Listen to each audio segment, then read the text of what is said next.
सोलापूरसह महाराष्ट्रातील एकूण 11 जिल्ह्यांमध्ये महाडायलिसिस योजनेअंतर्गत सरकारी रुग्णालयांमध्ये मोफत डायलिसिस सेवा सुरू करण्यात आली आहे. महाराष्ट्र दिनानिमित्त 1 मे 2026 रोजी सार्वजनिक आरोग्य मंत्री प्रकाश आंबेडकर यांच्या हस्ते या सुविधेचे डिजिटल लोकार्पण करण्यात आले. सोलापूर येथील नवीन सरकारी रुग्णालयात हे अत्याधुनिक महाडायलिसिस केंद्र सुरू झाले आहे.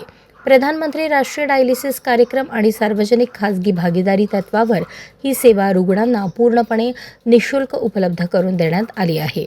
मूत्रपिंडाच्या आजाराने त्रस्त असलेल्या रुग्णांना आता वेळेवर आणि सुलभ उपचार मिळणार असल्याने मोठा दिलासा मिळाला आहे.